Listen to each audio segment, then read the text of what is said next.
Bon, bonsoir tout le monde et bienvenue à la séance extraordinaire du Conseil de la Ville de Montréal le 16 décembre, désolé, à 18 heures pour la présentation, le Conseil pour la présentation du programme triennal d'immobilisation 2026, 2027 et 2028. Alors, avec cette ouverture de la séance, j'aimerais avoir l'adoption de l'ordre du jour. It is submitted to Council to adopt the agenda of the special meeting of December 16, 2025. Thank you. Je propose. Merci. I second. Merci. Alors, je demande le vote, s'il vous plaît. Merci. À l'unanimité. Parfait.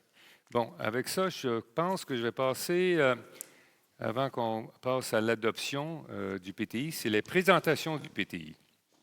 Et on va commencer. Le conseil a travaillé très fort là-dessus. Surtout, c'était un nouveau conseil qui était élu le 2 novembre, puis c'était 3 nouveaux membres du conseil, et naturellement beaucoup de projets qu'il fallait planifier pour les 3 prochaines années.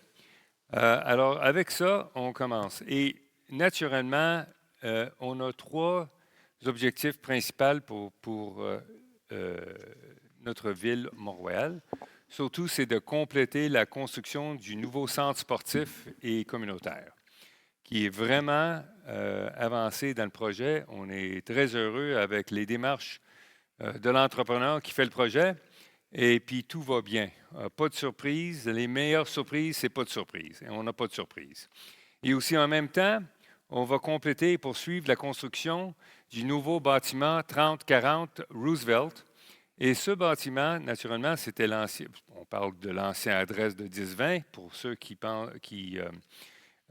continuent à considérer que la caserne, c'est 1020. Mais la nouvelle caserne va être à 3040 ou peut-être une nouvelle adresse, on ne le sait pas encore. Et la construction aussi avance très, très bien là-dessus. Et naturellement, là-dedans, il va y avoir pas seulement la caserne avec cette construction, également, nous allons bâtir les installations et les bureaux pour le service de génie, les services de planification urbain et la sécurité publique. Également, il y aura un stationnement à l'intérieur pour les véhicules, pour la sécurité publique, comme ça, quand ils en ont besoin, ils n'ont pas besoin de le déglacer l'hiver. Et aussi, ils peuvent les charger pour les véhicules qui vont être des véhicules électriques. Et naturellement, on va élaborer une stratégie de gestion de nos actifs qui est important. On aura plusieurs nouveaux actifs, surtout ici au parc d'Anilouk. Et on veut s'assurer de pérennité, la performance de tous ces actifs et la continuité des services, les excellents services aux résidents. Another part of our triennial plan, is to improve the town's drainage system to be able to sustainably manage our rainwater. And as many of us have been impacted by excessive torrential rains in the years 2023 and 2024, we haven't stopped the work, our engineering team and our consultants. We are working towards increasing the town's drainage system's capacity by analyzing all kinds of alternatives, from retention basins to using sponge parks, as we call it, as well. But we have to analyze it to make sure that the groundwater that comes down here in town of Mount Royal doesn't end up in our homes. But as we all know, that is a partnership. It's a partnership between residents, us who are homeowners, and the town. And the town can only do so much with this existing sewer system. But we are doing a lot, and we will have a lot planned for the future, and that's why we have allocated funds for that. We also want to develop a bike path that will be coherent and accessible for all residents of town of Mount Royal by integrating our existing network of streets that will be shared efficiently, not only with motorists, but bicyclists, trottinettes, and pedestrians and joggers. So les investissements prévus pour les 3 prochaines années montent à un total 97 millions de dollars. Naturellement, on n'a pas dépensé les sous en 2027, c'est planifié. On n'a pas dépensé les sous en 2028, c'est planifié. tous ces chiffres peuvent changer ou modérer un petit peu. Mais pour 2026, on a un plan de 22 190 000 pour le PTI. So in addition to construction of the Sports and Community Center and the 3040 Roosevelt building, major projects that are aligned with the budget priorities for the launch in the short term include improving our sewer systems and stormwater retention, one of which, for example, will be a retention basin, a 1,000 cubic meter retention basin that'll be installed on Plymouth Street. Probably once we go out to tender, I would expect the work to begin sometime at the end of May. Replacing and rehabilitating some of our sewer pipes and water mains, reconstruction, obviously, of rehabilitation and resurfacing of our roads and sidewalks, and some of which that are like washboards along Côte de Liesse and the 40, increasing the tree planting along the train tracks. And I'm happy to say that so far, so good along the REM line, that we haven't heard any complaints from residents, which is very good news. I think it's been running along very smoothly and very quietly because it's a straight run. And rehabbing, obviously, the work on Côte de Liesse, as I earlier mentioned, reconfiguring the arena's emergency ventilation system, and we have figured out ways to do this in a more cost-effective way as well, thanks to one of our council members, and reinforcing the Laird Bridge and the Highway 40 service road as well. Now, le programme triennal. Les 3 prochaines années, nous avons établi notre programme.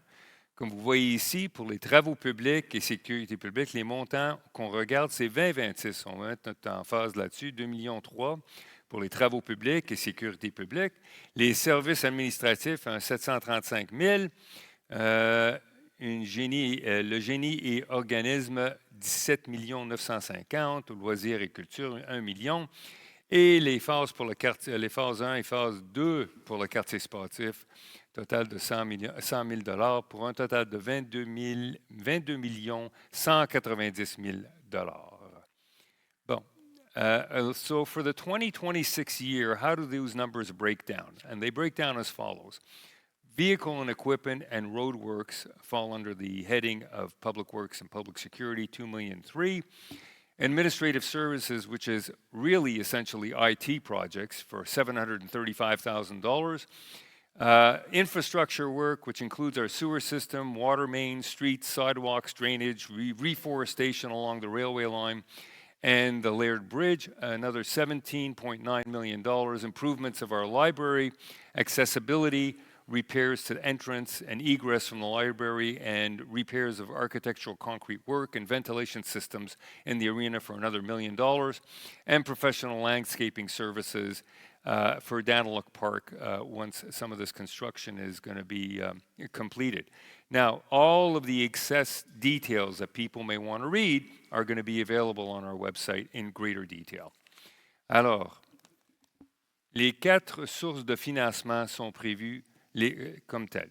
Pour la réalisation de ces projets d'immobilisation pour 2026, un règlement d'emprunt de 19 349 000 les fonds de roulement de 905 000 surplus accumulé qui va être affecté de 1 million de dollars, et le fonds de parc que nous avons et terrain de jeu de 936 000 pour un total de 22 190 000 Bon, et avec tout ça, bref, on arrive à la période de questions. Pour ceux qui veulent demander des questions spécifiquement sur la PTI, la présentation du PTI. Oh, l'adoption, désolé, oui, après ça. Merci beaucoup.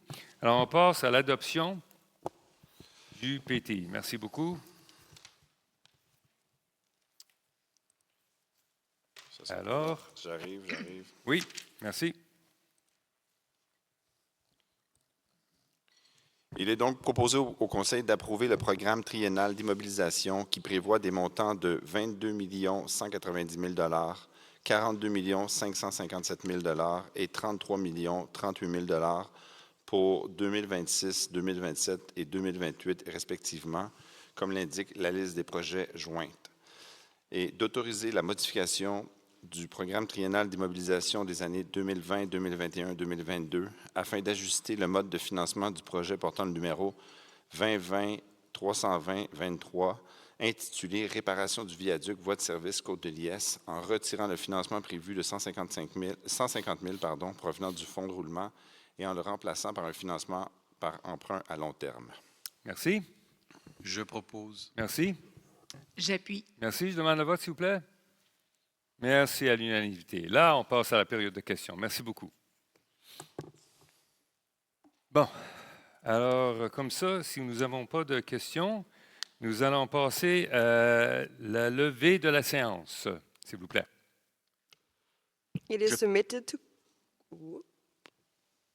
C'est moi? Okay. It is submitted to council to close the meeting at 6:10. Thank you. Je propose. Merci. J'appuie. Merci. Je demande le vote, s'il vous plaît. Merci beaucoup. Et la séance est terminée. Merci beaucoup. Alors, on attend jusqu'à 19 h pour la séance du Conseil.